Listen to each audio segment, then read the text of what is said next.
Olá, uma saudação a todos que estão nos ouvindo neste vídeo. Eu sou Ivanete Salete Boschetti, professora da Escola de Serviço Social da UFRJ, assistente social. E atendendo a uma demanda da direção da escola, as professoras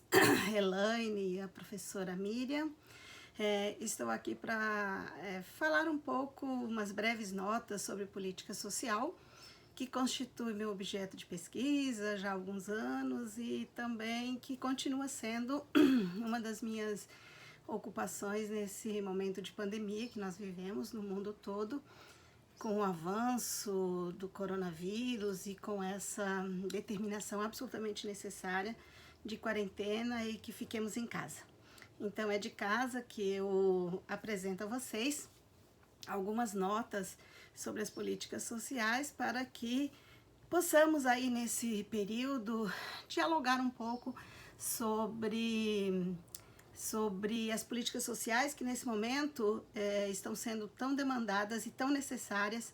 para a proteção àqueles que não só são acometidos do vírus, como os que precisam da saúde, como aqueles que por esse motivo perderam seus rendimentos e que hoje recebem aí uma proteção por meio da assistência social, por exemplo, e da renda básica emergencial. Então eu pensei, nesse pouco tempo de 10 minutos, falar algumas notas importantes sobre as políticas sociais para que a gente possa compreender o contexto em que elas surgem, se desenvolvem, se expandem ou se retraem, né? Então,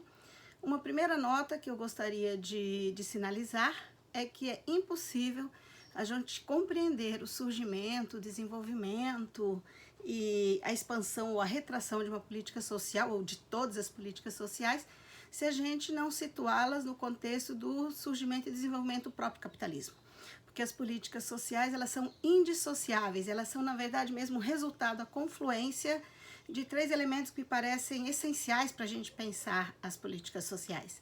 que é o próprio grau de desenvolvimento das forças produtivas, né, e a forma como o capitalismo se constitui, se desenvolve, tanto do ponto de vista da sua natureza estrutural, na determinação da lei do valor, como nas suas configurações conjunturais em cada estado, em cada nação, né? Um segundo elemento é o próprio papel que o Estado assume no capitalismo, né? Um Estado que pode ter alguma autonomia relativa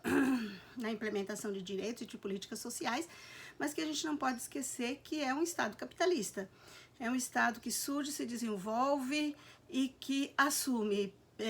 predominantemente a função principal de assegurar as condições gerais de reprodução do capitalismo, de produção e de reprodução do capitalismo.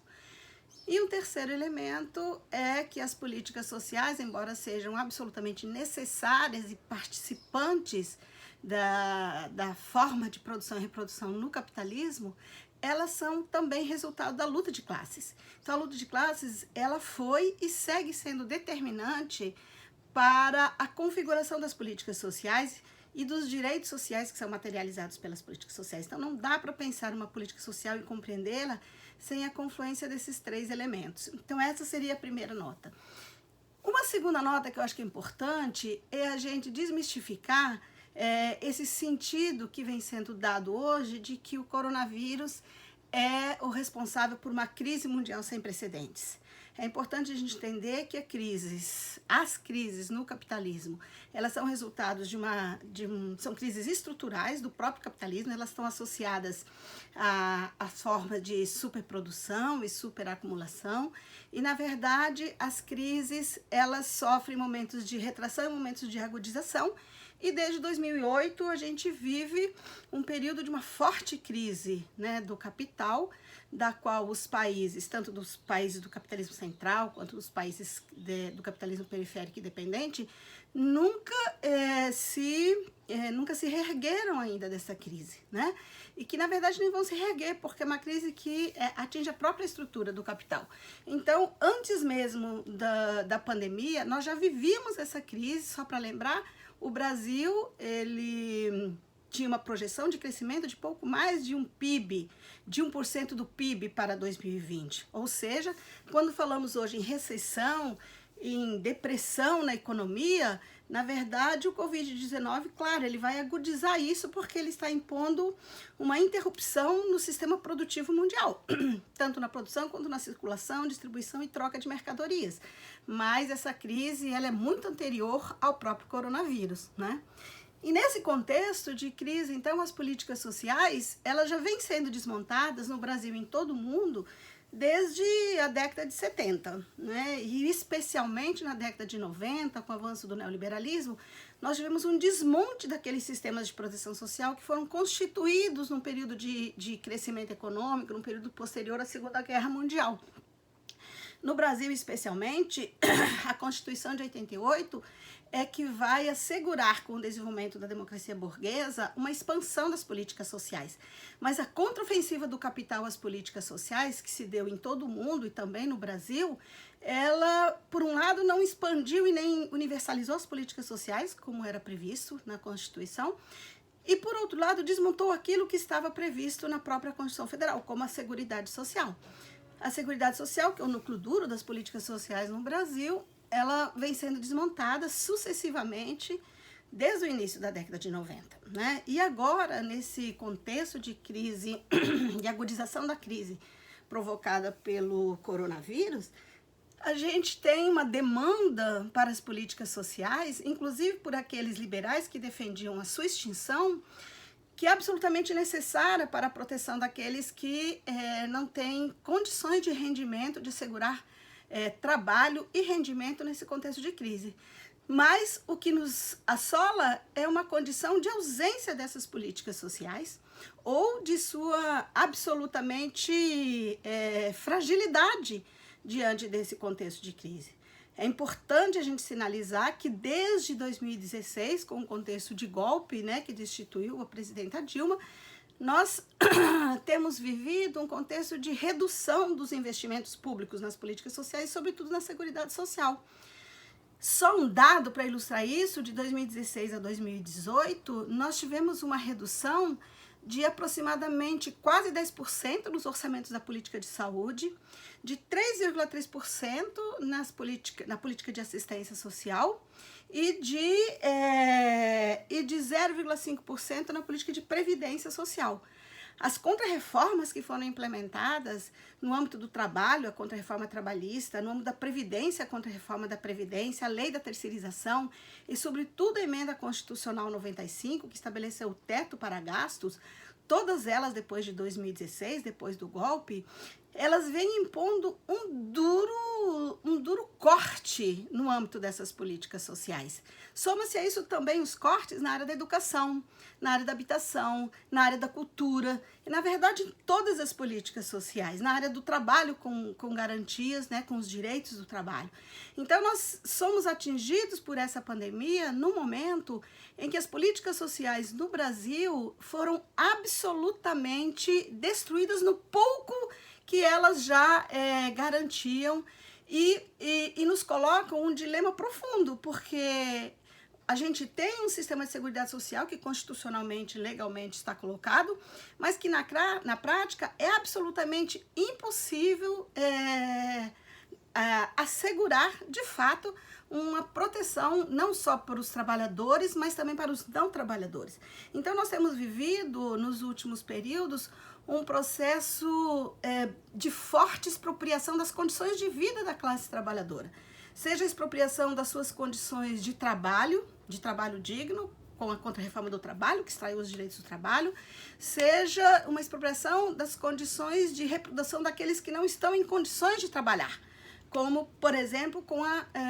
Contra-Reforma da Previdência, ou com aqueles que nunca trabalharam ou que não estão há um longo período desempregados, como, por exemplo, com a subtração dos direitos de garantia de um mínimo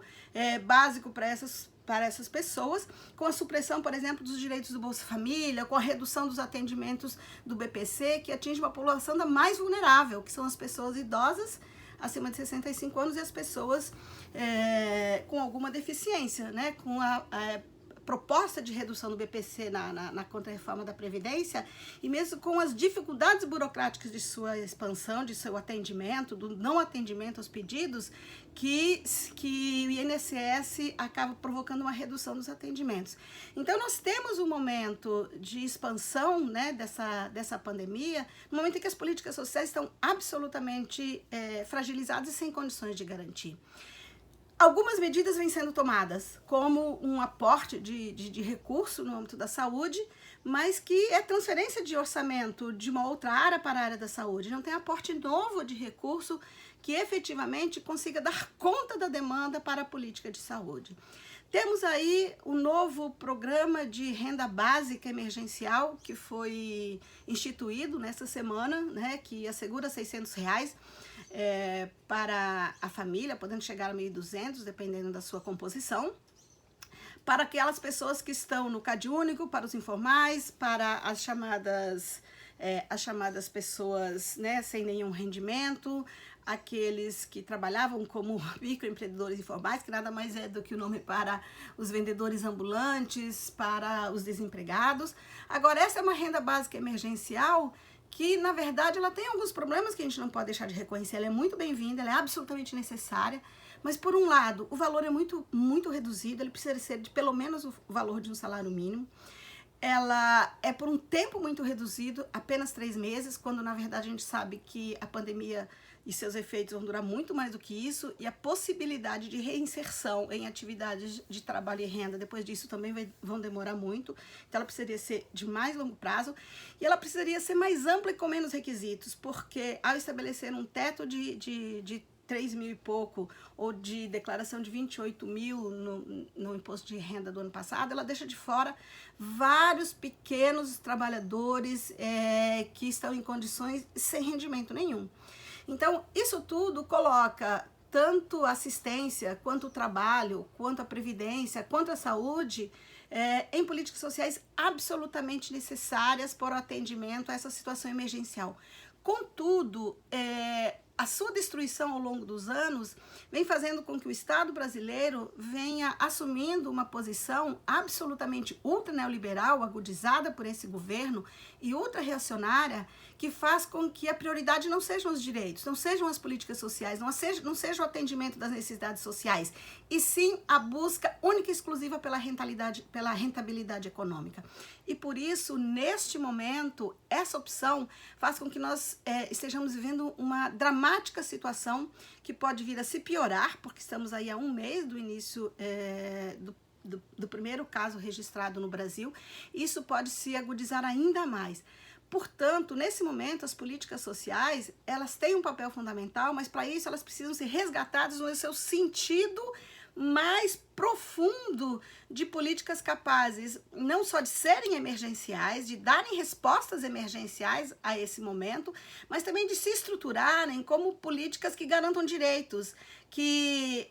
universalizem serviços, que possibilitem a classe trabalhadora ter uma rede de proteção social que passa pelo trabalho com direitos, que passa pela previdência ampla e restrita e universal, que passa pela saúde pública universal, descentralizada e com aporte de recursos do fundo público necessários para a sua garantia, e de uma assistência social que seja também descentralizada e estruturada por meio do SUAS e que possa garantir não apenas, de fato, uma renda emergencial curta, rápida e com baixo valor, mas que possa estruturar serviços, de fato, que favoreçam a prestação de serviços socioassistenciais, como está previsto na Lei Orgânica de Assistência, e que garanta a possibilidade de uma proteção social que, de fato, constitua um sistema de seguridade social. Estamos longe disso, vivemos nesse momento um momento de rebaixamento da forma de reprodução social da classe trabalhadora, e as políticas sociais, nesse momento, infelizmente, não estão contribuindo para que essa reprodução esteja no âmbito de garantia de atendimento das necessidades sociais.